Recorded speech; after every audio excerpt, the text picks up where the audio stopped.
Introducing the Intuitive Hour. Awaken your inner voice with psychic medium, author, and intuitive life coach, Michelle Beltran. The Intuitive Hour will empower you to learn how to magnify the powers of your intuitive voice. Listen in and expand your understanding of what it means to be psychic and how to awaken, amplify, and trust your inner voice. Hello, everyone, and welcome. This is the Intuitive Hour, Awaken Your Inner Voice, and I'm your host, Michelle Beltran. Thank you once again for being with me here today. All right, our time together today will be on the topic of symbols. We're talking about images and symbols that you see intuitively to assist yourself and others. Understand that the psychic world is a symbolic world in many cases. A good intuitive or psychic should understand and become familiar with common symbols and images that higher realms use to communicate. Symbols come in three main forms. The first form is universal symbols that represent the human experience.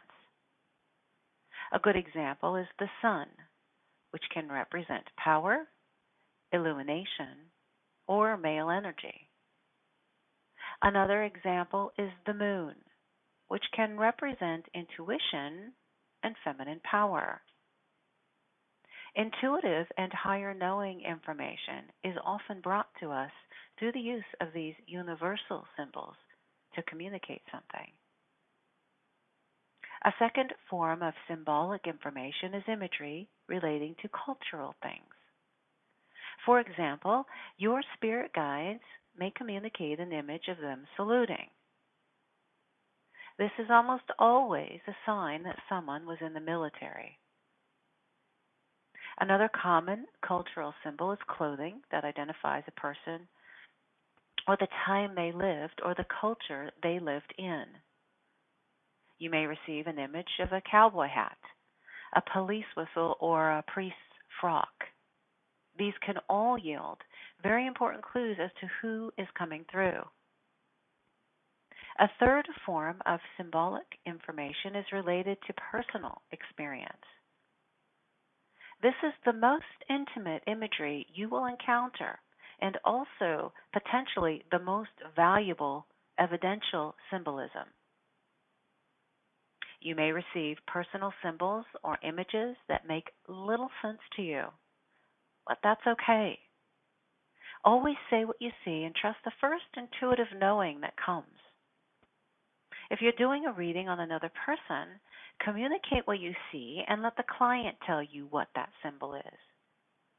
You will have amazing experiences when clients confirm an obscure image or a symbol that to them is highly important. Examples of personal symbols include songs, personal items, memories, images of places, events.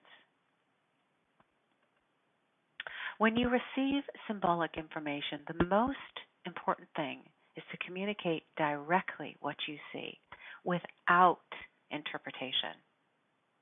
It is tempting to try and figure out what the symbol means or how it fits into the overall reading, but try your very best to avoid doing this. If you're doing a reading on another, let the client interpret the symbol and connect to it to some aspect of their life in the way that they know. When you or the client cannot understand a symbol or recognize what it may be, ask them to write it down. I like to tell my clients to just put that in their back pocket and let the discerning and the knowing of that image come forward in time. So often it happens that days or even weeks later the client will suddenly understand the significance. And often they may just remember a few moments later. All right, so some homework for you for the week. In your journal, I would suggest making 3 lists of about 5 or 10 symbols. List 1 is your universal list. List 2 is the cultural symbol list. And list 3 is personal symbols. Begin becoming familiar with symbols and images that you may be using to represent particular things in your life. So, here's an example. When I see an apple in a session, I know that that means I'm speaking to a teacher. But for you, an apple might mean something else.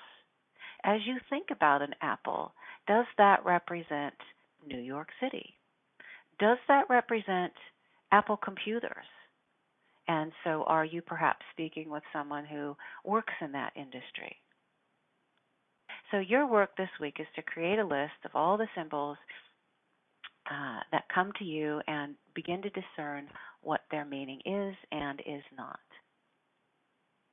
All right, with that, understand in closing here, intuitive and higher communication is rich with symbolic information. You will begin to learn that more and more as you develop.